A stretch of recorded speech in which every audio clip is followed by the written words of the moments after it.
Hey, everybody, Doug here from 2 Plus Stuff. Thank you all so much for joining me today. We're going to hang out and have ourselves a good WYR forging. So if you don't know, this is my Friday live show that I try to do every Friday to catch folks over in the EU. So hello, everybody over there. I just want to welcome you all to the show. All right, we have a topic today that I think you're going to enjoy. We're going to do some hot takes, finger gun style. So let's not waste any time. So with this show, basically the format that I came up that I wanted to do is just this kind of welcome, talk about my hobby progress, as well as where you can find me, talk about the news for the week, which is very interesting actually this week, and then the main topic, which we'll get to. As always, if you want to contribute, go ahead and drop in the chat over to the side, and we'll read your comments. It does make it easier for me if you have a question, if you type question in all caps, or you go at 2plustuff, anything like that to help it kind of stand out. Because sometimes the chat gets away from me a little bit. Y'all type faster than I can talk, and there is a delay. So, let's not waste any more time. Let's get into what's on the hobby table. So, here we go. So, if you don't know, I recently started Grey Knights. I've gotten really excited about the new edition of 40k, and at the time, I had a bunch of Genestealer Cult, and I was like, now that I'm more excited to play, I want to play a faction that, one, has flyers, because I like flyers, and Genestealer Cult has none, but then also is more elite. I want fewer models that I invest more time in. And so last week, from the time that we were talking, the things that I have gotten done is Grandmaster Voldus, who is the named character that came out at the end of the last edition of 40k, when Guilliman, Bobby G, came back to life. So he's looking all regal. I have a Terminator Ancient, the standard bearer guy, which I'm trying to get a good shot of his banner. I'm looking for a new camera right now, but basically I just did a purple demon with a Grey Knight stabbing him down. And then this is Brother Captain Stern. And I wasn't gonna, now if you know me, I'm not super into name characters, but the Grey Knights being so small and the fact that these two characters are from the same, chapter equivalent, or formation, I should say. I was just like, heck yeah, let's do it, right? I mean, there's so few options in this army. Let's just do it. So we are doing the third, whatever they're called, whatever their company or whatever equivalent is. Anyway, so with that, I am also working on 4 Terminators. This is a generic Brother Captain, a non-named version of Brother Stern.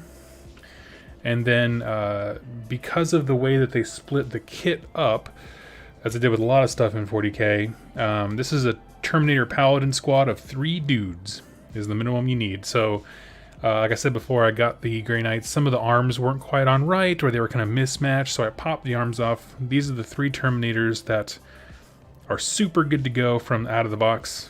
And the other ones, I need to get one more box of Terminators for the bits to be able to make them functional, but then I'll have 10 Terminators. So that is cool. Yeah, and I'm trying out some new stuff. This is an army where I really got to use my airbrush for the first time, and it's teaching me new skills. So for example, the way that I achieved the silver, which you can't really see too much. I'm going to just kind of rotate it around the screen. Maybe you can catch a glimpse of it, but basically I primed him with lead belcher, like the spray can version, and then I took him back here, and with the airbrush I shot downward with the new paint Grey Knight Steel, which is kind of a cobalt. It's got silver with just a hint of blue, and it's just nice. So I did that, and then I did a top-down shot with what's it called, Stormhost Silver, to make it super poppy. And then I did a wash of, it was like 8-to-1 medium and a Kellyan green contrast. So I brought that blue back into the silver, and it looks great. Again, camera, the one that I have isn't really picking it up too much, but in person they look absolutely stellar, and I'm happy about them. So I'm taking my time. I've pretty much been painting them one at a time. This is the first time where I kind of was like, okay, this is like a unit, let's just get them done kind of thing. So that's it for me for hobby progress. It's been a busy week, been working on videos and real life stuff. Oh, and for this guy, I'm not sure how well it shows, but it's my first time doing a power sword. following Duncan's tutorial, like an older Duncan tutorial, Warhammer TV, where you kind of build up the blue in different angles and that kind of thing. And I'm quite happy with it. So that was my first try. This unit's going to be the first batch of doing those, but I need to, unfortunately, get some more Lamia medium before I can do that. So I'm going to look over at the chat here. Let's see. Diamond Dynamo, I'm painting 60 Mortek Guard, and I'm on 15. Whoa. Hello, everybody. I'm just going to lump all the hellos into one. Hello back to you. Unpopular opinion, Custodes aren't powerful enough. I don't know, man.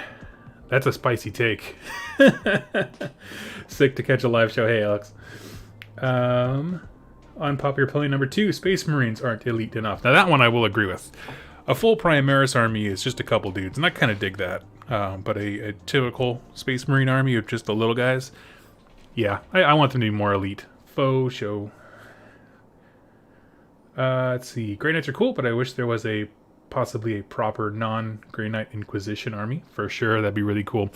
One of the things about this project that I kind of realized after I had already gotten into it was, man, what?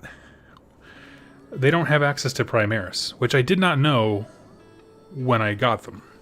And then I was feeling really stupid. I was like, oh man, like this army can be invalidated, which, you know, I mean, I play narrative stuff mostly. Like, it's not really going to matter. Like, they've already confirmed Legends is going to have points, so I didn't feel like I wasted anything. But I was like, well, but I want to have a faction that can stay current in the narrative. And so, what I'm going to do is, once I get all of this done, anything going forward until, you know, Primaris is added or new kits are added, whatever, I don't really care. I'm going to lean into Sisters of Battle, because I think it keeps the, you know, the religious themes going. They have a lot of crossover, and of course those models, they're brand new. They got a brand new codex. They're as future-proof as GW can get. So that's the plan. So I'm going to, I think the only thing I need is one more box of the Terminators to at least fill out what I own. But then going forward, I'll be doing some Sisters of Battle stuff. Sky Shield. Iron Warriors would make one of the best Loyalist chapters. They just need more attention from the Emperor. Let's see. Question. What is your best horror story from buying something from eBay? Best horror story. You know, I don't really have one, and that's mainly because I don't buy many things off eBay, if I'm totally honest with you. Yeah, I got nothing. Let's see. Even still, do they look great? Love the Grey Knights. Oh, thank you so much. Oh, Sky Shield, thank you so much for a donation. Unpopular opinion: Iron Warriors would make one. Oh, okay, yeah, I already read that. That's awesome. Yes, they just needed more attention. I would agree with that. There's a lot of in the Horus Heresy. There's a lot of civil war that could have been avoided if daddy issues weren't so prevalent. For sure. Let's see. Hey Doug, waiting for some ceramic stucco medium decor. Cool. Hello from South Korea. Awesome. Awesome. Let's see. Oakshand. Did you sell the Gene Stealer cult or just backburner them? I traded them off for the Grey Knights and some cash to fill up the ranks a little bit. I mean, in terms of like point for point and power level for power level, it was a fairly even trade when you consider that the money went into buying like the basic dude, the strike squad. So it was pretty much an army for an army. It's just these guys are way more elite. Unpopular opinion: I'm not a fan of the Sisters of Battle models, even though I own some. That's nuts. I actually am not super in love with the very, very basic Sister of Battle, like singular, but I really do like all the other stuff. Like, I love the what are they called? The ones who are like basically just wrapped in garbs and they just give them a chainsword and have them run forward. Not flagellants, but something like that. You know what I mean? Where they repent you. There we go.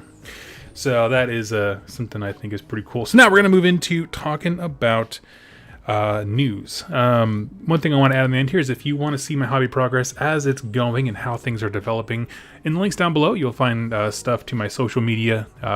Also, if you go to my website, 2oplustuff.com, you can follow along because I actually feed the live the Instagram stuff there. So even if you don't have an Instagram account, you can follow along. So now we're going to talk about some news here. We'll go here. Now, obviously, friends, there's one news item that is an elephant in the room, and here it is. Pokemon Journeys, the series, has launched on Netflix. And I just want us all to take a second and understand that this is a moment of cultural significance. That 23 seasons of Pokemon has existed, and Ash is still somehow a 10-year-old boy. That is all. We're going to move on. The only reason I'm showing this is because, like, 3 minutes before the show, I got an email and my phone went nuts. And it was like, it was from Netflix just putting me on blast. I didn't realize I had that many notifications set up of Pokemon related content. And I was like, whoa, apparently this is the big news. Okay, so we're going to move on. I'll get rid of that. So we're going to be talking a little bit here about, give me one sec here. We're going to talk a little bit about the news that's been coming out for the new 40K. And one of the ones that really caught my eye was terrain rules and line of sight. So if you don't know, in current 40K, terrain is kind of boring. And not that it's, well, yeah, it is a little boring. Because you either have it or you don't. And if you do, it doesn't do a whole lot. There's not a lot of different kinds of terrain and that kind of stuff. There are some specific structures. They kind of modeled it after AOS, where it's like, oh, if you take this thing, it has these special rules. But it didn't feel natural. Like, doesn't seem like something you'd set up a table and just naturally have, these kinds of different environments. So now they're introducing terrain categories. And what that means is basically when you put a piece of terrain down, you and your opponent decide what it is. And I like that quite a bit. And so they can provide you with two different kinds of cover that we know of so far, light and heavy. For light cover, if someone shoots at you when you're in it, you get +1 to your saving throw. And heavy cover, I'm just going to read this out, where an attack made with a melee weapon wounds a model that is receiving the benefits of cover from this terrain, add 1 to saving throws made against that attack, unless the model making the attack made a charge move this turn. So what that's basically just saying is if you rush somebody headlong, they won't get cover. But generally speaking, in melee, they will. So that's kind of a cool thing. Let's see here. Someone said they don't like Pokemon. That's all I say. I was just playing. What is it? The Pokemon Black? It's for DS last night. I was having a good time. Obscuring, which is a new thing. Basically, it's basically limiting how tall buildings need to be able to block line of sight, and then basically making a caveat that planes and large enough models don't benefit from that. And they also have, and this is kind of what I'm talking about, where if you put the something that's modeled as a ruin on the table, it gives you a bunch of what are basically universal special rules for these things. So ruins give you scalable, meaning you can walk over it, breachable, not quite sure what that one means yet, light cover, defensible, obscuring, all of those will be explained, but that's an interesting idea. Lots of talk about table size for sure. People are having a hissy fit that they went ahead and made a little amendment here that the minimum table sizes were not indicative of standard table sizes, and that's just what they wanted to do. So yeah, let's see.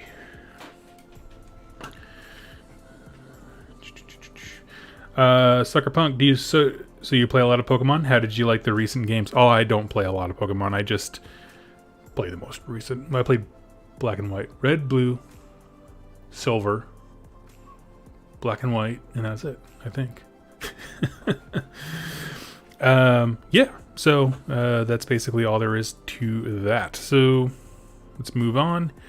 I want to talk about this one actually next. So something that I mentioned in my video about stuff that I want AOS to learn from 40K, as we're kind of seeing what the mentality of game designers is looking at is fewer hordes and make your big models more meaningful.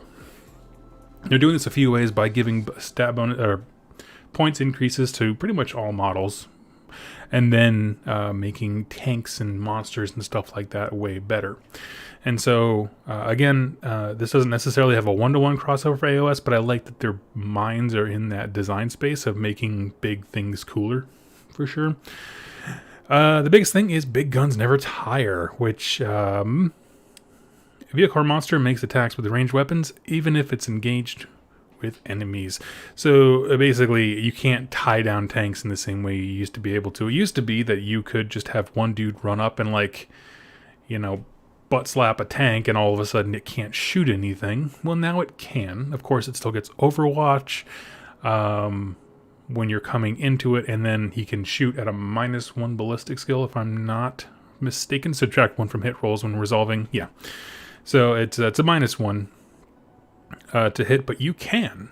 And it also means that any vehicle armed with a flamethrower still auto hits. So, loading, this is a Bale Predator who's got a heavy flamer, or heavy incinerator, whatever that is, and then flamers on the side. That is a nasty tank. That is a anti-infantry monster. And now, rather than just equipping a tank to fight infantry, you can do cool stuff like literally just ram that sucker in at full frickin' speed, right? Rather than trying to run forward and then stop at a certain point in gun range and then shoot the crowd, why not just barrel headlong into them, because you're still going to be able to shoot. So I think that is a really cool thing.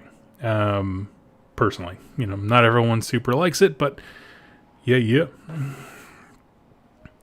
Let's see. But there's more rules for firing heavy weapons on the move. When an infantry model shoots a heavy weapon, subtract 1 from hit rolls resolving that weapons.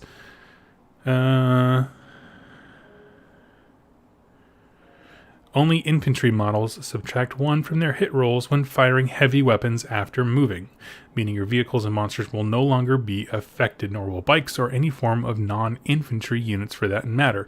That is a big change because there's a lot of heavy weapons in the game strapped to light vehicles, right? Like bikes, land speeders, that kind of stuff, that were taking penalties. That was just no fun. So I like that quite a bit. So that was our thing about tanks. And that dovetails pretty well with the next one, that was blast weapons. And I'm going to tie these last 3 articles together for a very specific point here in a bit. But the idea with blast weapons is if the target, so say we are in a tank, right? We're commanding a tank. If a blast weapon, which they are going to update weapon profiles to have new keywords and that kind of stuff, targets a unit between 6 and 10 models, it always makes a minimum of 3 attacks. So what's the smallest unit in the game, I think, is, well, it's 1 model, but I mean like a unit in terms of like multiple dudes, infantry unit. 3 with Terminators. I guess Obliterators have 2 as a minimum. But anything above 6, you're going to get at least 3 shots. And that's nice. You know, if you roll something less than that, say it's a D6 attack weapon, it just becomes 3. You know, as long as it's on a 1 through 3, it becomes 3. One thing that's cool, though, is that they are separating the idea of blast weapons from turrets. So, or not from turrets, but from vehicles. And the reason that's important is because in the preview, that when they talked about blast weapons being nasty, it was in the context of like, you know, a turret cannon on a tank or something like that. But actually, blast is going to be a special rule applied to a whole bunch of weapons, including things like grenades, which is really nice. I don't think, with the exception of Gene Stealer Cult throwing the demolition charges, which is a once per game grenade thing, I don't think I've ever thrown a grenade in 40k. But being able to have a minimum number of stuff, Shiny Slow King, quick addendum, Doug, bikes don't typically count as vehicles. You're correct. Yeah, I was just trying to list off stuff that wasn't infantry specifically. So bikes, land speeders, that kind of stuff, where it's that kind of like ultra light thing that may or may not have the the infantry keyword, or the vehicle keyword. And again, I'm assuming they're going to be reworking some keywords because they promised to. So that's if it's between 6 and 10. If the unit has 11 or more models, it makes the max number of attacks. That's pretty awesome. Now, this is pretty much it for the article. The idea is these big weapons, one, cannot get tied down anymore in the same way as they used to. And in addition to that, they can be anti-horde in a more meaningful way. Now, here's where people are kind of having an internet hissy fit. And I call it a hissy fit because it's not a legitimate concern, because we don't know all the rules yet. I'm calling it a hissy fit because it's based on speculation. But the idea of the 3 articles that we just covered, terrain and a renewed importance upon it, tanks cannot get bogged down in melee because they can still shoot and try to like blast their way out of it. And then the last one of blast weapons punishing hordes in a meaningful way, right? I mean, you still have to hit with all those 6 shots, but some of those guns are really good. So those 3 ideas combined have armies like Tyranids and Orcs, and even Guard, depending on how you play them, kind of upset. And the reason is those units, those horde units that are like 30 to 40 dudes. Actually, I don't know if there's a 40-man unit in 40k. Someone correct me if I'm wrong. What's the biggest unit you can get in 40k in match play? But regardless, they are too big footprint-wise to be in cover to receive benefits of this new, renewed cover system. In addition, they are the big hordes that are getting picked apart by all these vehicles. So the idea is, well, they just nerfed horde armies. And, well, I mean, there's a balance there, and it's hard to know. Obviously, we don't know what bonuses they've put in for hordes. They definitely could add something. Kind of like how AOS has for every 10 models you get a bump in your bravery kind of thing. Clean my glasses real quick. So, obviously they don't need that because orcs already have something similar, but I'm talking about they could institute something in the game that buffs hordes, right? And that's all I'm saying is this rule is based off of units that have so many models in them. There's no reason why they couldn't have just not yet previewed something that helps hordes. So, yeah. Orcs have a stratagem that can combine 2 boy squads together. Yeah, I vaguely remember that. Doesn't one have to be half its life or something? I don't know what it is. But yes, you can have some pretty massive units on the board. And that was pretty much all there was for this one. And so if you're seeing Rage online, that's why you're seeing it, is because those 3 ideas combined are hurting people who, or in theory, because we don't know yet, hurting people who love hordes. Now we're going to talk about flying, which is the last news article, and honestly, not a big deal. Basically, in 40k right now, if you had a flyer, you say, I'm going to move this flyer, and then before you touch it, you say you have an opportunity to turn it 90 degrees, and then you have to move its minimum, at least, movement value to kind of stay alive, to stay in the air, rather. And if you ever fly off the table, it, goes away. It's functionally dead. So it requires a little bit of a mindset to where you're going to place your flyer. There's some weird interactions with people or infantry models and vehicles at the base of the flyer, the literal base of the model. And they're trying to clear that up. Now, I'll be honest with you, I never used a flyer in current 40k. I guess I had the Corvus Blackstar when I had my Death Watch, but I didn't use it a ton. I think I only played 2 games with it. And the reason that's important is because I'm not picking up on if there was a specific problem that this is trying to address, but anymore, when a flyer goes off the table, he just enters into your reserves and can come right back on. And he can come back on, my understanding is anywhere outside 9 inches. You can choose to set it up anywhere on the battlefield that is more than 9 inches from any enemy models, facing any direction, instead of setting it up wholly within 6 inches of a particular battlefield edge. So that's huge. Cool stuff. It's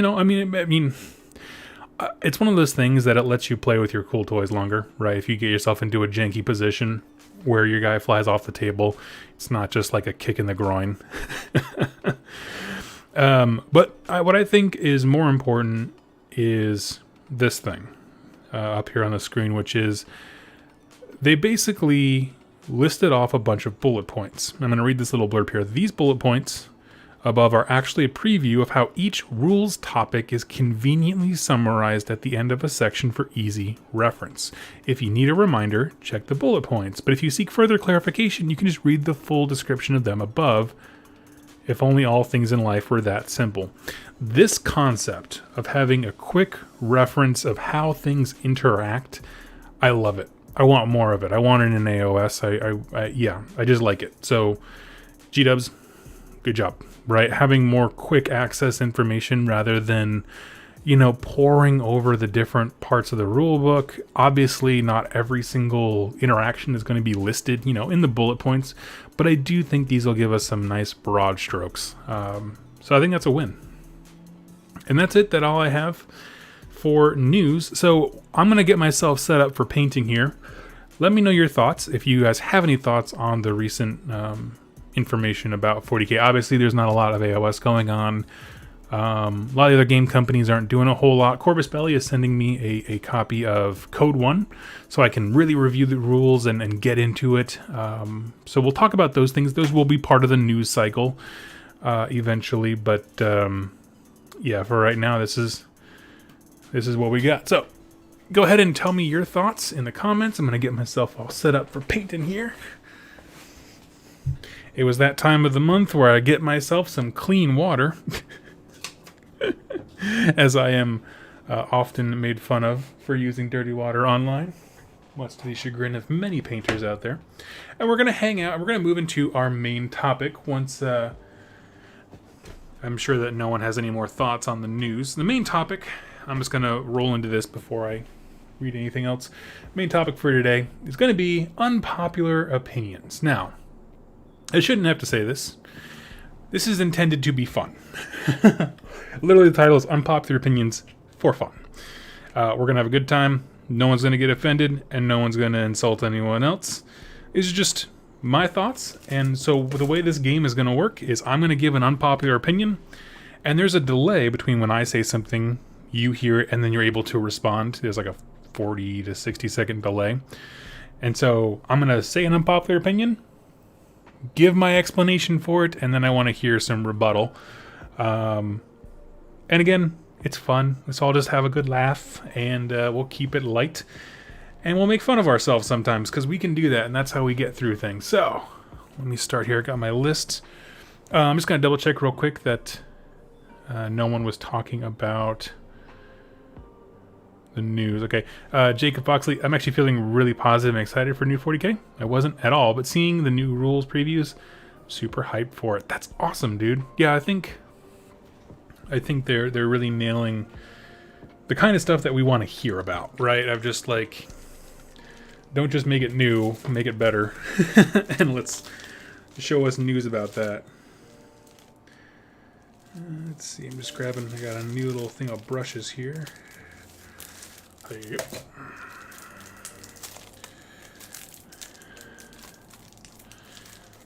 Which are apparently impossible to break into. There we go.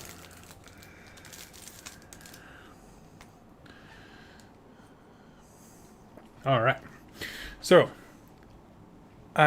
we're gonna kick off here with unpopular opinion number 1.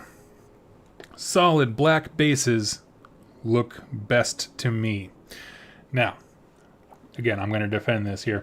I do quite a bit of basing for my Nurgle army. I did custom bases, like even pressed the green stuff, mold everything myself. I'm not averse to working hard on bases, but the truth of the matter is I don't like them. I don't like doing basing. I know some people view it as this is how we tell a story and we set the scene with our army, but for me, these are game pieces. These are pieces for a game.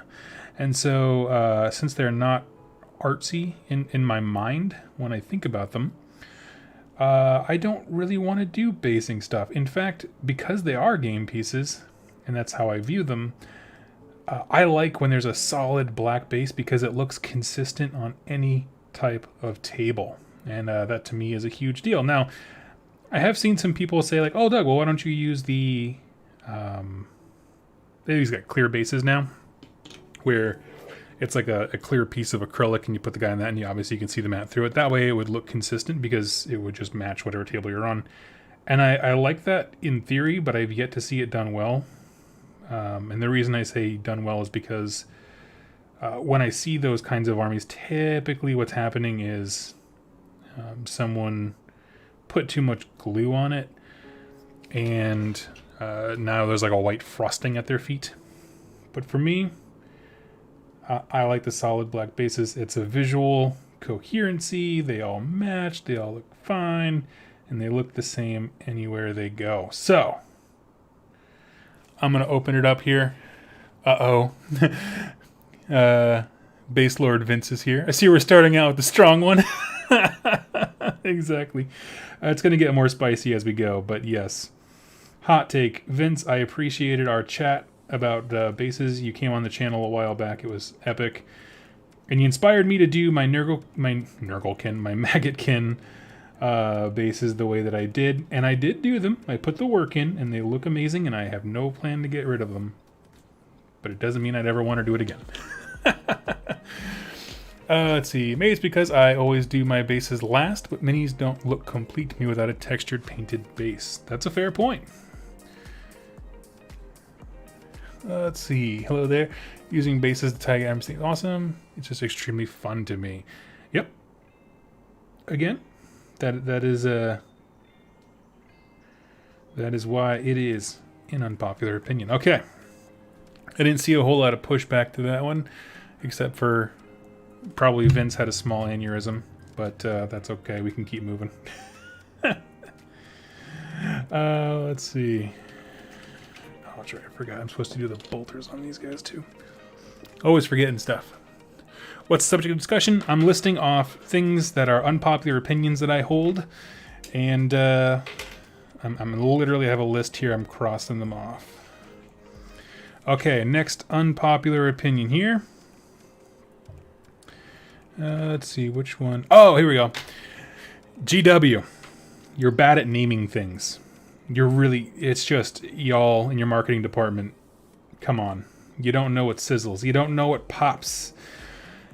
For example, when I tell people that I play Age of Sigmar, it is a cumbersome name. I do not like the name Age of Sigmar. I love the game, I love the setting, I love everything about it. I like Sigmar, actually. But I don't like the name Age of Sigmar as the name for the game.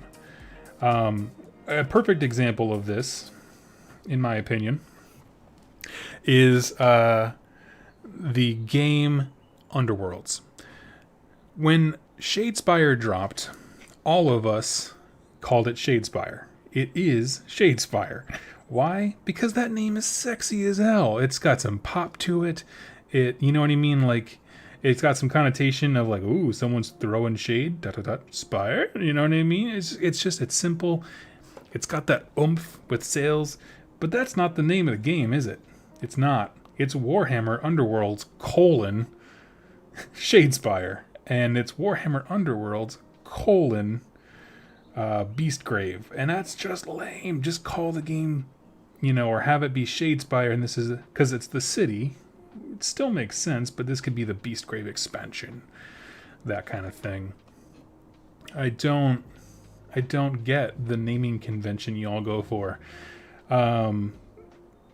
Things seem to be okay with the 40k stuff for the most part, with the exception of like some of the faction units, like how everything in Space Wolves is Wolfstorm, Space Wolf, Storm, Teeth, Claw. That's basically it's basically like Taco Bell just taking the same ingredients and turning it into 1,000 different kinds of foods. It's basically what y'all do. That's an exception, because I'm thinking of like What are some of the box sets that are coming out? So like Dark Imperium was a great name for a box set. There's some gems, but I just feel like when it comes to the fantasy stuff, y'all, you're killing me. We don't call it AOS because like it's a superior name. It's just easier. It has that marketing pop. Again, agreed. I've always just called it Shadespire. Yeah, right? Intercessors, Inceptors, Impulsors. Yeah, I don't think this opinion is too unpopular. That's fair. That's fair. I'm going through my list. I'm warming up because we got some goodies here. All right, so I crossed that one off my list here. Unpopular opinion. Again, we're slow rolling this upward. I'm gonna say Magnus did do something wrong. He broke the rules and it had dire consequences. If you don't know the story behind the meme, Magnus did nothing wrong, the basic idea is that Magnus was attempting to warn the Emperor about the Horus Heresy and inadvertently opened like a warp rift in his chamber in the on Earth to try and warn the dude. And this was all against the rules because they weren't supposed to be using psychic powers, and the Emperor got real mad. He didn't get mad, he's just disappointed, like a father, Had a stiff drink, just thought about his kid being a disappointment, as we've all done. And that's where the meme comes from of Magnus did nothing wrong. The idea being that he was just trying to warn the Emperor, even though it had consequences. I'm going to say you broke a rule, friend, and whether or not you did it with good intentions, you can still be held accountable for doing the wrong things. So that is my hot take on the Magnus thing. Let it never be spoken of again here on rerolling once on 2 Plus Tough. I'm having a rough day. Yeah, so that is that one here. Let me just make sure I got all this. There's so many little purity seals on this dude. So I'm going to say Magnus, he's a baddie. No matter why he did things, he did the wrong things.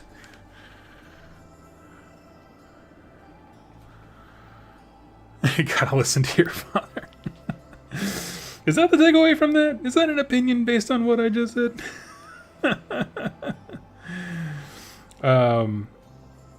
Let's see. Is there any rebuttal? I know there's some chatter in the chat about, he did it for the right reasons. I'm not arguing his reasons. I'm just saying he did do something wrong. Because the meme, of course, is Magnus did nothing wrong. Well, I think he did.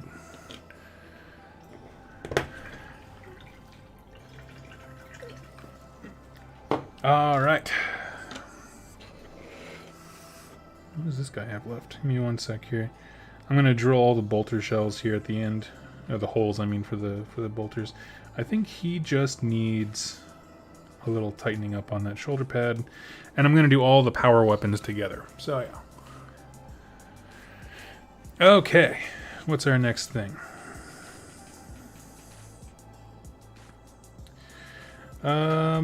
Okay, here's one. Most of the people on the internet that talk about tournaments and competitiveness and how to win at the game are very bad at Age of Sigmar. I'm going to just leave it there.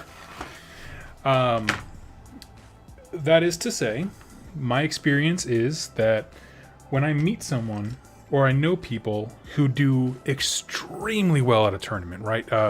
Jack from Rerolling Ones is a perfect example. And yes, I'm bringing you into this. I'm assuming you're listening at work. Of somebody who does very well. He has a very deep understanding of the game, and follows the competitive scene. But he doesn't talk about it a whole lot. And if you look on, in terms of being a social media, personality based around AOS.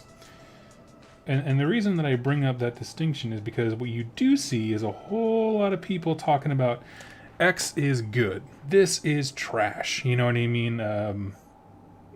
Hyperbole is rampant. For some reason, people seem really averse to the use of the term, in my opinion. And so I don't. It's not intended to be a statement that like stifles people from having an opinion on the game, but just consider for just a brief moment your sources when it comes to getting disgruntled about a game being poorly balanced or whatever. If the person talking can't understand the game at a level that allows them to do well at an event, personally, I think there's just a lot of people who want to complain for the sake of complaining to get some views and clicks and likes. But that's just me. Let's see. This is a popular opinion, you're right, that the most vocal people about game balance and things are wrong with Age of Sigmar, all kind of stuff, I find tend to be middle of the road actual players of it, rather than the actual people who truly understand the game and work it. Let's see. Oh, got a question here. Oh, Vinci says, wait, repeat. What I'm saying, Vinci, just to kind of make it a little more succinct, there are a lot of people on YouTube talking about the game of Age of Sigmar and talking about, here's the problems with it. Here's why this faction is garbage, or this unit is broken. But those people, for all of their, the authority that they exude, don't actually do that well at the game. That's my core thesis statement here, that there are people who are extremely good at this game, but generally speaking, those aren't the ones who are talking about it. So, I lose all the time, but I play with the stuff I like. Perfect. You're winning. Cody Griffin has a question here. Question, favorite Primarch? That would be Lorgar of the Word Bearers. He's my boy. He's a little broody, but I just like the Word Bearers quite a bit. They're very cool. Okay, what is next for these guys? We got the Seraphim Sepia wash down. We need to do some Oath One Gray. Actually, I know what color I need. Give me 1 second. Here we go.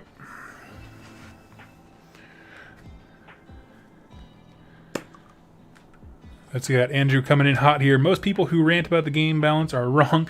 Nobody has any good stats about game balance to make a valid complaint. Yeah, I mean, Paul Conti, who has, I think his channel is now called Hammer Free or Radio Free Hammer Hall.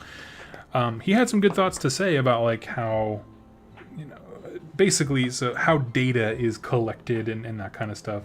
I don't know if he turned it into a video or if it was just in a chat that I was in, but he had some very good points about, here's kind of the limits of the data charts, and there's a ceiling to how intelligently we can discuss stats because of just the nature of the game and the hobby and the way people play and engage with it, which I thought was a very compelling point. So go check his channel out. I don't know if there's a specific video about that, but go check it out. Let me see. Just get this one little detail bit here.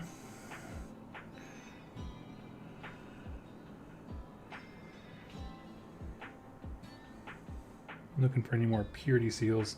I'm putting on the Screamer Pink that kind of is like the wax that binds them on. All right. Oh, here we go. Next unpopular opinion. Warhammer will never be balanced. And when I say Warhammer, I mean capital W. I mean both games. There are... And this might not be the most debated thing on my channel with my audience, per se. But there are people online who truly think that if we just did X, and whatever X is going to be like the secret ingredient to balancing the game. And I just don't think so. There's a point at where a system has too many moving parts to be both unique, like each army feels different, and also at the same time balanced. And also, balance just means very different things for very different people at different stages of their wargaming life. What seems balanced to a newer person might seem totally out of whack for somebody else. There's just a lot going on that I don't think this definition of balance is going to ever pan out for us. I truly think that it is much smarter to just play with what you like and just, voice your opinion on changes that need to happen as they come up, as you absolutely should. But enjoying the game for what it is, I think honestly is a much stronger path to happiness. I will say, as someone who talks about this sort of thing a lot, there's a group of people who are good and do talk about it a lot. If you mean percentage of the whole, I agree. Yeah, that's what I'm saying. I'm saying the whole. Yeah.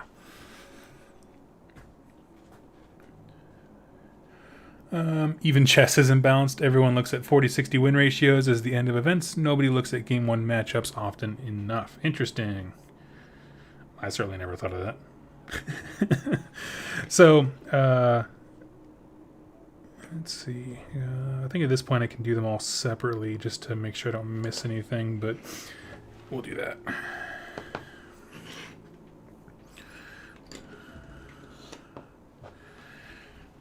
Let's see. People want to and play Jenga. No war games. Oh, but Jenga's not fair. What about people with I don't know, Parkinson's? You can't play Jenga.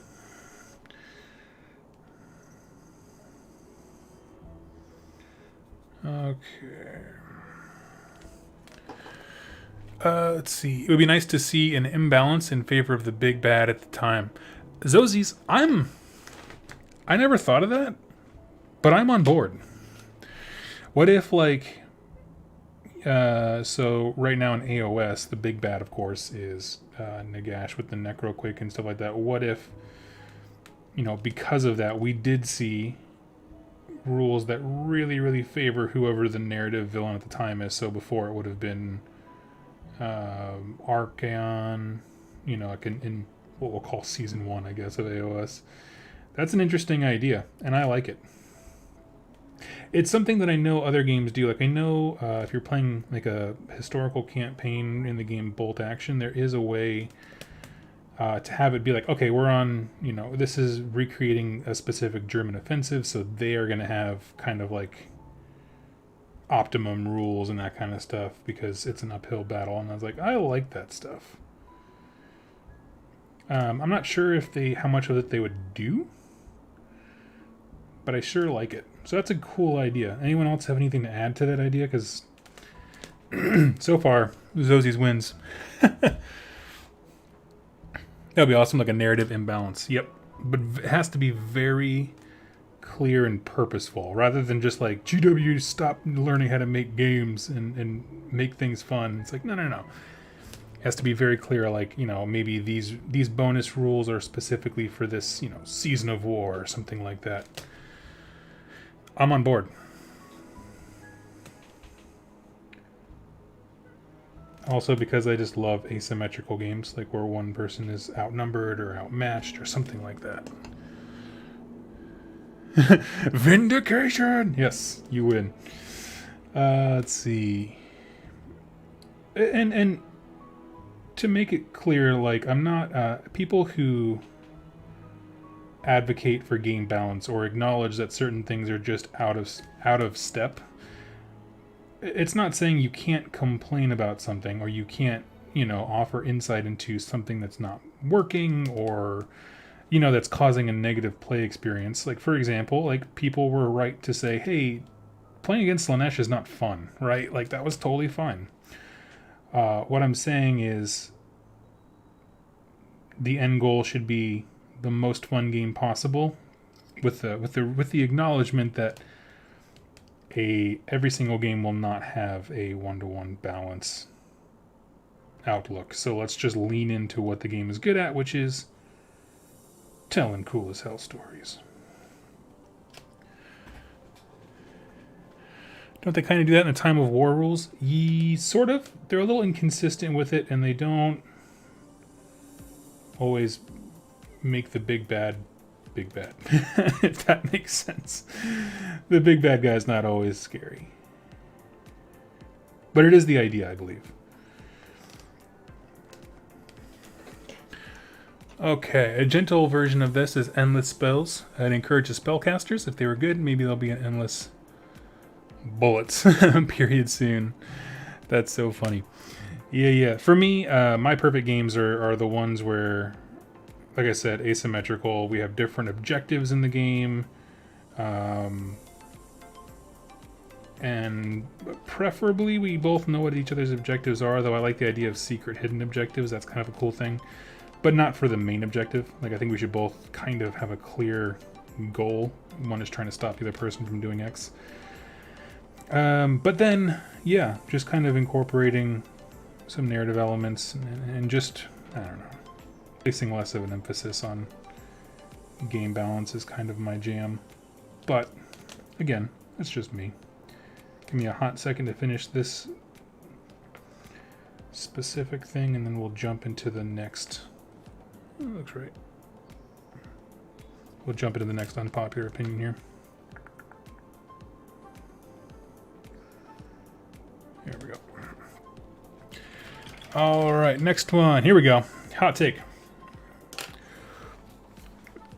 I'm okay with female Space Marines. So let me explain. Every time a new book comes out, in my opinion, that is the current universe as that book explains it. If there was anything written before that that contradicts it, it is overridden. This is a horrible and terrible way to do world history in real life, but we're not talking about world history. We're talking about an intellectual property that can be molded and changed as times and people evolve.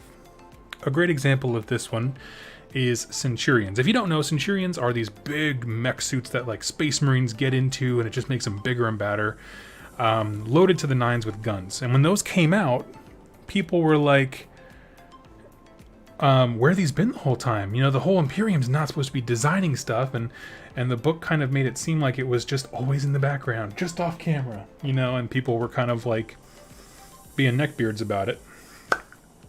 And what I'm simply saying is, no. When that codex dropped that said that they were always part of the lore, it doesn't matter that they never showed up before, because that codex is the reality. You know what I mean? Anything before that is irrelevant. And so, if they ever came out with a codex that was like, here's female Space Marines, they've always been around. It's true.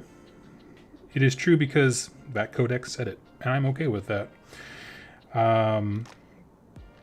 The amount of cocaine that was snorted to make the original designs in 40K don't bother me in terms of moving away from them, is what I'm saying. Like, it's okay to move away from those crazy wild early days when we had the designers had crazy ideas for their lore, and so it's not a bad thing to move away from some of the, I don't know, the softer things, like men and women being able to both be Space Marines, that kind of stuff. So I'm totally okay with that.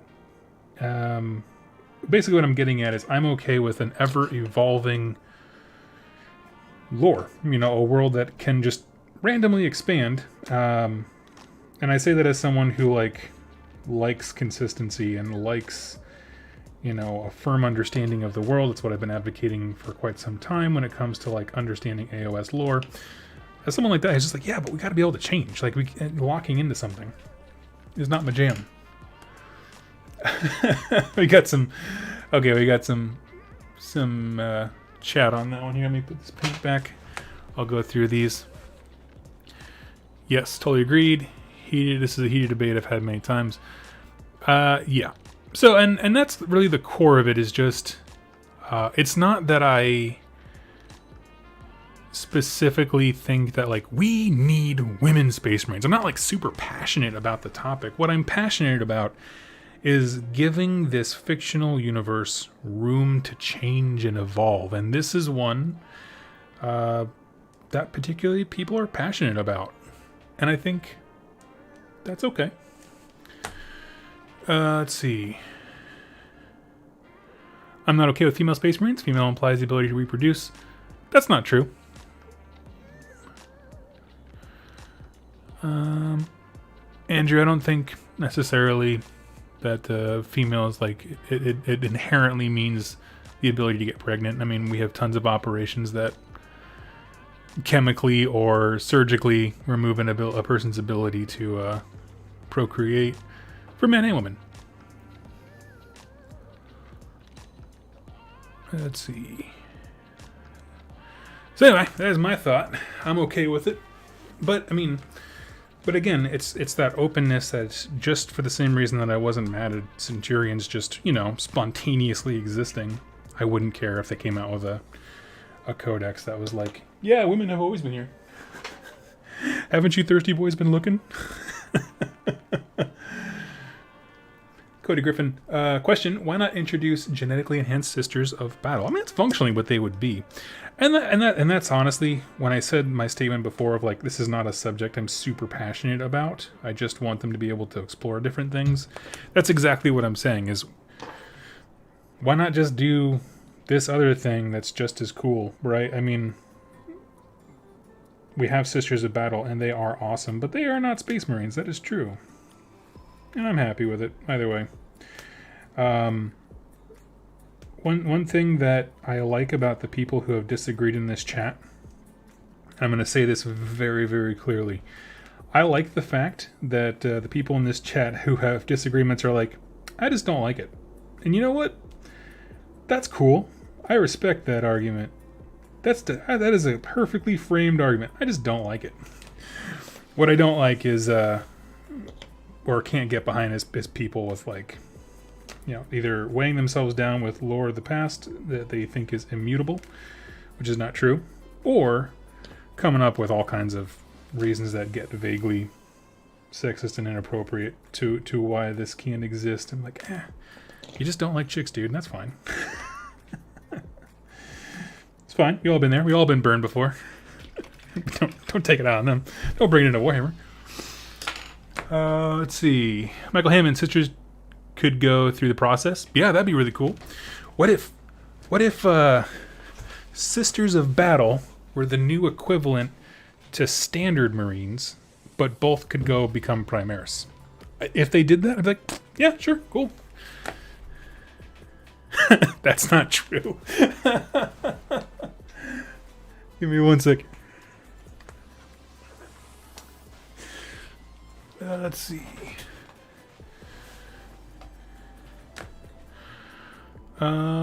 Shiny Slow King. Both Malkador and Fabius have said in the lore they don't understand why the Emperor didn't use female stock. That's interesting. Interesting. Okay, so we're gonna move on to the next one. That was my big one, well, not my big one. We got some others here. Let's see. But it was certainly the one that tends to get the most traction. How about that? The Knight of Zen.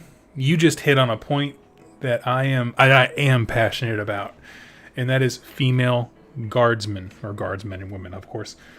There are some really cool characters depicted in some of the books about female Imperial Guard units and soldiers and that kind of stuff.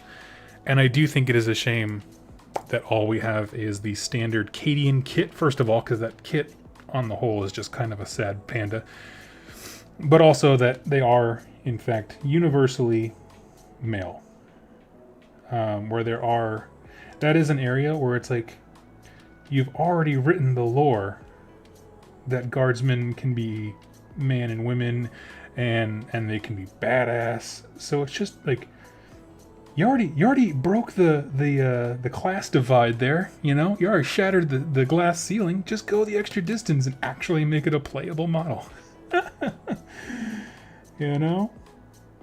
Maybe take a real bold stance and say that they don't make 75% of whatever male guardsmen make.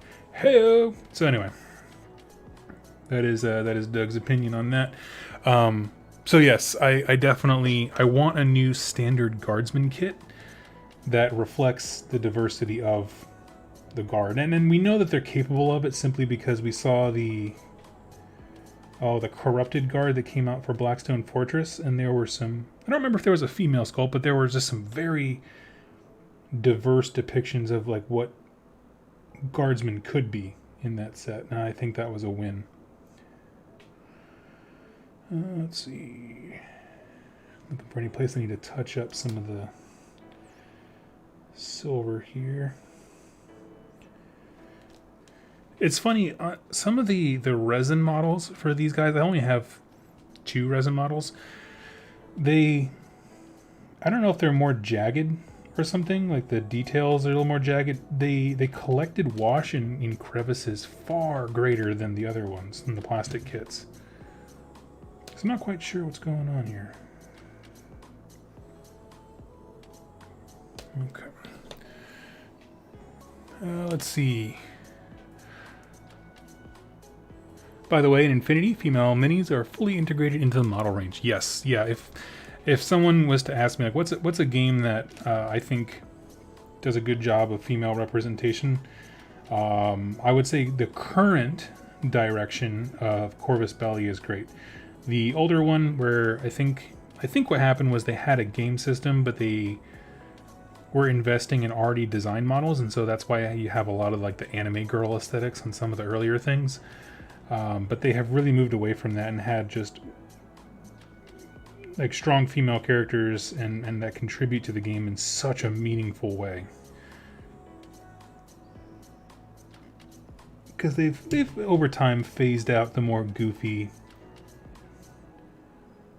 designs in exchange for something that's a little more classy and we'll say war ready. How about that? It's a good shout out there. Okay. If they made a female Cadian kit, I would buy a company.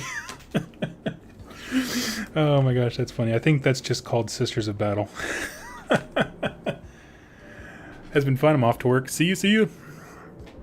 All right, what do I got for my topics here? Tournament winners are great. Okay. This one was not originally by me. I want to give credit to Jack, but and Shu from Rolling Ones. But narrative players can be and sometimes are just as judgy as competitive players. And that's an interesting one. The idea being that when we think about the game, it's easy to kind of divide ourselves, tribalize ourselves into narrative players and competitive ones and kind of shoot down each other's ideas of fun. What I said earlier about how people have fun in the game could be construed as that. It certainly was not my intention, but definitely could be. There is no right way to play the game. And it's easy for folks who are on the more narrative side to be like, well, the game's not meant to be, played X way. It's not meant to be blah, blah, blah. And the truth of the matter is, I have seen people at narrative events get just as judgy as competitive, we'll say, not tryhards, that's not the word I'm looking for, but just people who only operate, their brain only operates on the competitive side of things. Of just telling people, that army, that's not a narrative army. What are you talking about? And we get just as judgy as the folks who scoff at each other for taking unoptimal lists, that kind of thing. And I think that's a dangerous way to go. It was actually something that I encountered quite a bit when I did the lore competition.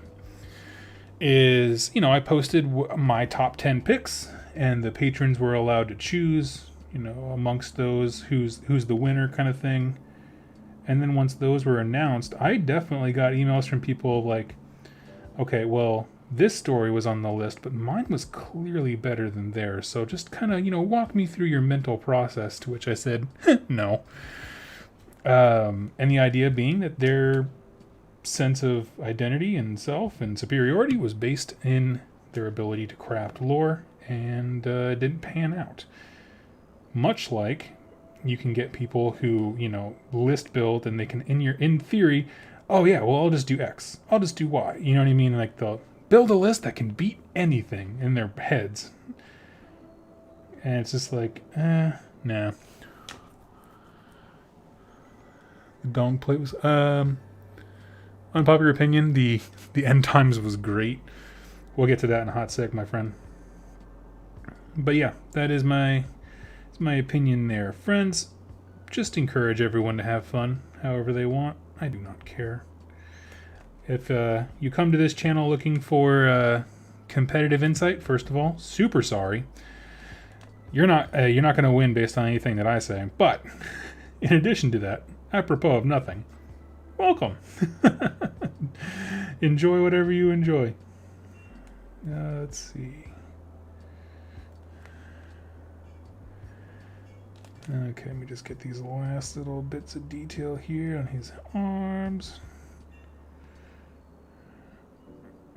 Never, I'm going to be honest with you, I prefer metal over resin because I just feel like I can't clean him up without breaking him. Got all these little, like, hard to reach spots and stuff. I don't know. I'm not sure how hot of a take that one is. Some people get very precious about the material stuff is made of. Thank you for streaming. It's improving my mood. Just got back from the vet because my cat isn't feeling too great. Oh, I'm sorry, man. I'm so sorry. Nothing sadder than when your pet's feeling bummed.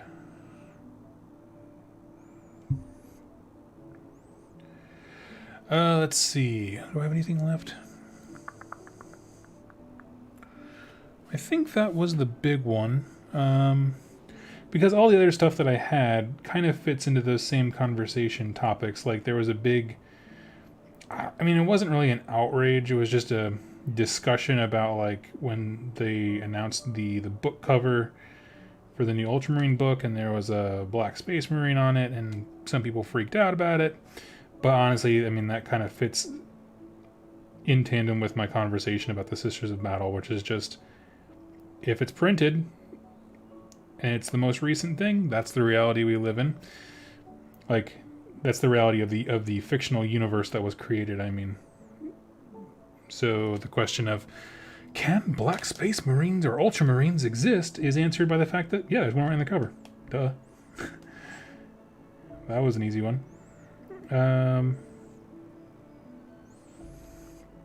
What else? I think that's pretty much it for my main topic. What do you all got in terms of unpopular opinions? Of course, these are all meant to be in jest. Tell me what you think.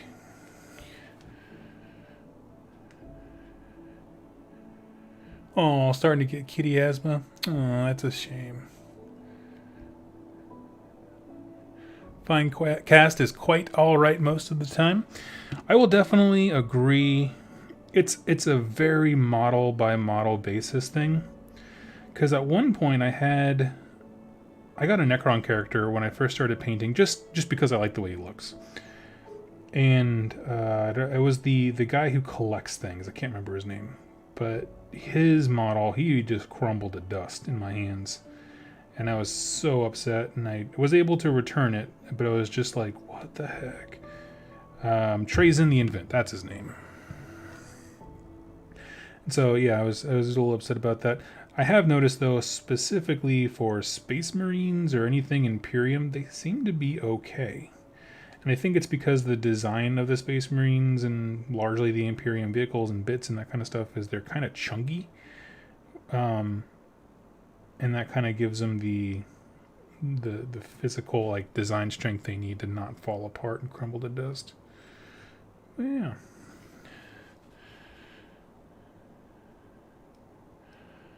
Let's see. New installments always bring new ideas. Green lightsabers didn't exist until Return of the Jedi. I guess that's true, isn't it? Well, no, but chronologically isn't you think about that.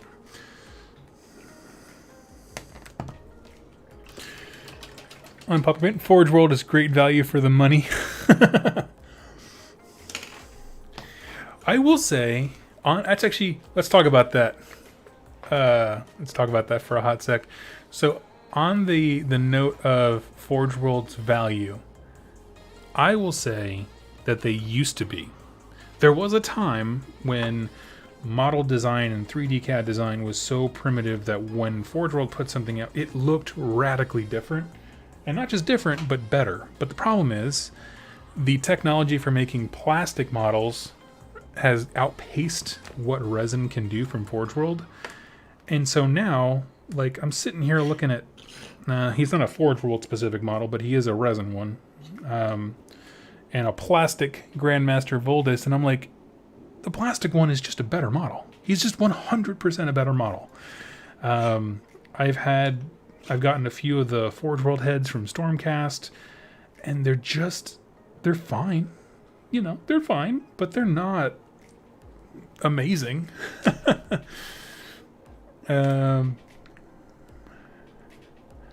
So, I don't know. Don't have anything super strong to add to that one. No, I can't remember why I got my gold out. Like, oh, that's right, for the book. So yeah, I would definitely say there was a time when the quality was just above and beyond. But I think, you know, to quote Spaceballs, that was then. We're at now. And now is they could do it better with plastic. Now, I've been told by some people who do game manufacturing that resin ends up being a little cheaper, and so Forge World, they're never quite sure how much they're going to sell. They're kind of like one-off projects, and so they want to create, you know, molds that are a little bit on the cheaper side and that kind of thing, and that's fine. But, you know, adjust your prices accordingly. That's what Doug says. But yeah, no, and that's the thing when people say like, "Oh, it's good value," you know. I mean, I have zero doubt there was a point in time where I would have agreed. Anymore, I'm like, I don't know, dude. Have you all seen the Inari or Archaon or any of those other grandiose kits that they've pumped out recently? Looks so much better. Okay, let's see. Doug, I saw something recently about how AOS has no human representation. It's all about superhumans and demigods and actual gods. And the actual human aspect isn't represented as it once was. What are your thoughts? My thoughts on human representation in AOS. I definitely want more. Really all we have for humans is what? We have Cities of Sigmar, but even then it's only a portion of Cities of Sigmar. It's not the whole thing. Stormcast or demigods. That's a tough one. I do want more human representation, but I do also know that getting the level of representation of a humanoid, purely humanoid race that I want requires an entirely new model line, because I do want to move away from the classic Empire style. Or at least have a new design, like with more models that are human, that incorporates it, makes it feel more AOS-y than old worldy, if that makes sense.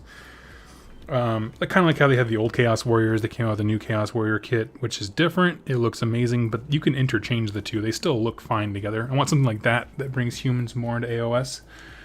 But that's about all I got. You know, I mean, I guess I do agree. You know, gotta think about that one for a hot second. It's true, there isn't a whole lot of human armies to speak of. And that's a solid point.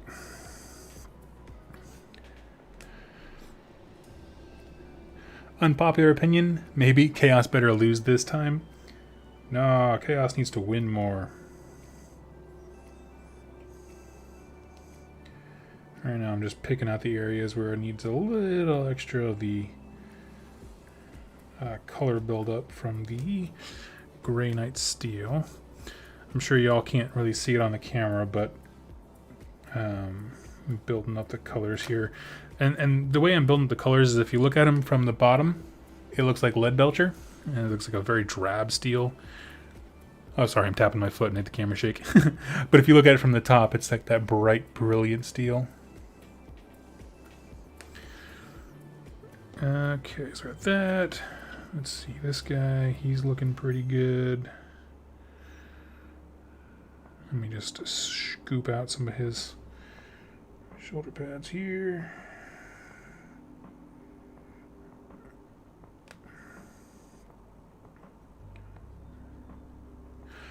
Let's see. We have human representation in AOS that slaves to darkness. That is true. That is accurate.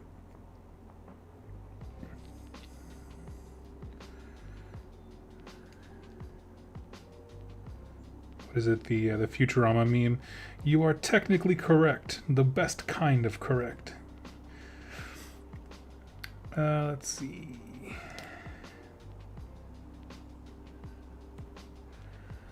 Okay, I think he's pretty much done except for the force weapons and this guy. I just don't like the resin model. Okay, we're just gonna clean him up a smidge. Because for some reason that Achillean green wash that I made, and it looks great on every single plastic model. I think it's because they have more rounded edges, but the jagged little cracks and crevices on this guy makes it seem like I did like the rusting patina kind of color. If you guys know what I'm talking about, where like copper oxidizes and it turns that kind of blue. And it's like, no, he's not supposed to be rusty. But it's just on the, specifically the ones that have resin in them. So that's okay.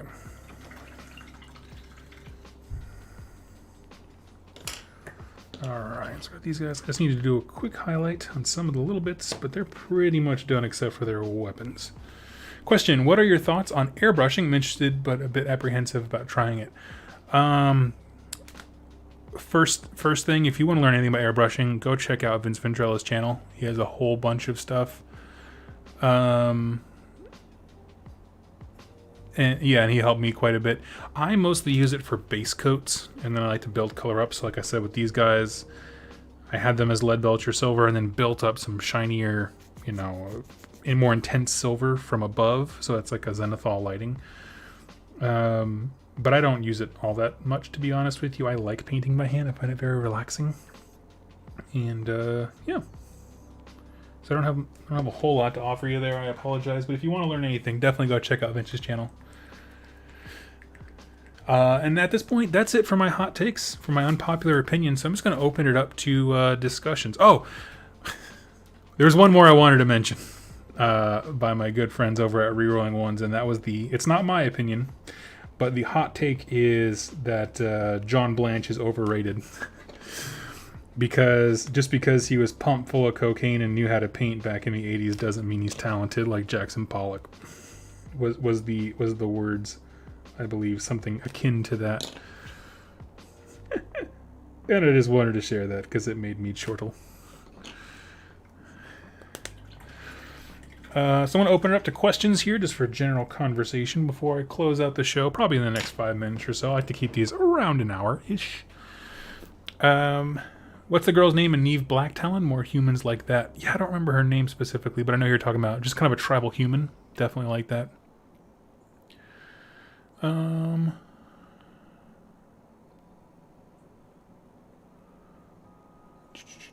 Wish Chaos wasn't just evil like fantasy with Norska. Just Vikings doing Viking stuff, born and raised. Yeah. That's a good point, Cody, and one that I like quite a bit. One of my favorite books in retrospect. I didn't appreciate it for what it was when I was reading it, but in retrospect, it was... what's it called? It's the corn one. Dang it, now it's going to bug me. Let's see. I have to know the answer.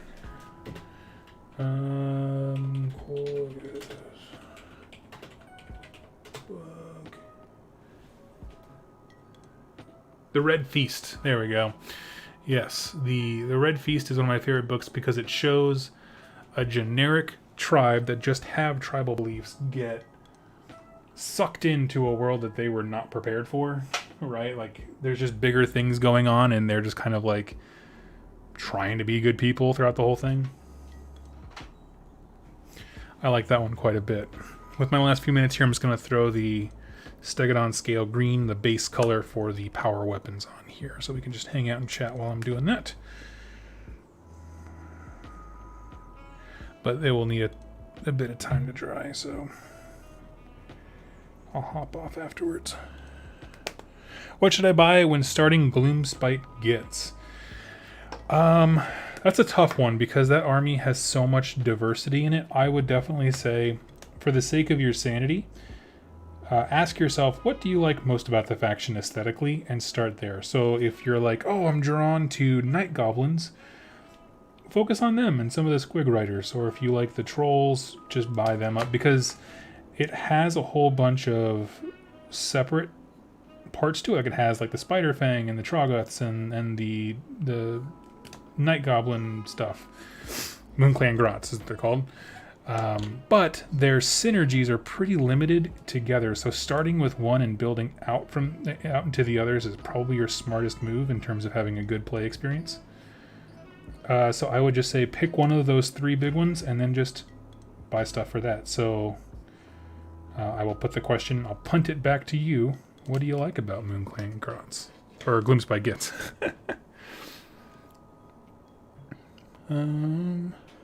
I think Blanchitsu is overrated, but the art's actually really cool. I tend to agree. So when someone posted that, I won't name who in our group, my immediate response was, "Shut up!" Definitely cussed, but because it was a gut reaction. But the truth is like, I like the feel that the art gives. I definitely think some people maybe take it a little too far in terms of the grim darkness by having their models basically just look really boring. And some are really cool. So I don't know. It kind of goes a lot of different ways. I'm just going to sit here and let those dry real quick before a second coat. And focus on questions here. Thanks, Doug. Good hangs. Hope 40k crowd are being nice in your comments. Oh yeah, people have been awesome. That's the thing. I do believe that because I have reinforced positivity and hobby positivity in this channel from the get-go, I think I attract people like that, similar-minded. And so there's very few times where I've had to straight up ask someone to stop, basically, or delete comments or that kind of thing. Even the ones that, insult me for being an idiot when it comes to the old world, I leave them there because somebody else might find that super interesting and helpful for them. But no, the 40k crowd has been super nice. I get to play my first game of Warhammer tomorrow since before the Rona. Nice. Congrats. I did my first game since Rona with my buddy Ben, where I played my Genestealer cult, and it got me excited for 40k. And it was an absolute blast. I left his house and I was just like, God, I needed that. Speaking of Chaos, Doug, have you read the story Kenzie and Nullnades on your Discord have been writing? Recently you read the fluff Kenzie wrote for the Warband channel contest. I have not read that specific thing. Excuse me, sorry. Hiccups are killing me today. I have not read that specific thing, but I definitely should. How about that? Right now, I just keep falling behind on reading Court of the Blind King because the second I pick up a book to read this last week, I just fall asleep because I've been working so much. So I definitely will. I need to catch up. I'm so out of the loop on a lot of things. I'm really glad you've managed to cultivate such a positive hobby. Yeah, I try. There's always going to be a few bad apples, but I think folks we got here are generally really cool. I mean, I don't know. Nobody went on a cussing spree that I had to censor when I talked about female space marines, so I think it's a pretty fair point. it's a good example of how cool people can be. Actually, my favorite thing when it comes to like this community is, I don't even remember what I posted. It was some meme or something like that on my Facebook page, and one person put agreed, another person put a very respectful counter argument, and then I just interjected at the end. I was like, this is what I like to see. Right? This is meaningful dialogue that addresses each other's points rather than just throwing a meme or an insult or something like that. I was like, this is why you guys are awesome. And both those people who are on different sides of the spectrum on whatever the topic was about were really grateful. And I was just like, boom, that's winning. That's how we can all be. Let's do it. Let's see.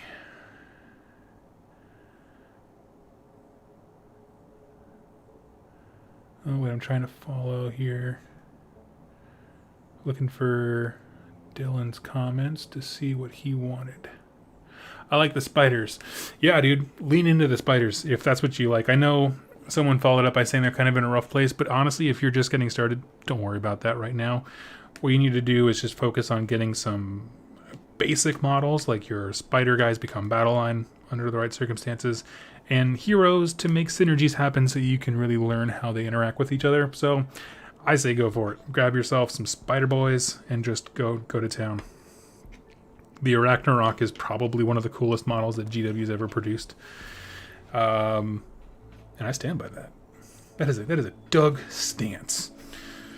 Okay, looks like the base coat on these guys is drying well enough. Friends, I'm going to go ahead and hop off. I got to go run and get my lovely wife some lunch and do some grocery shopping.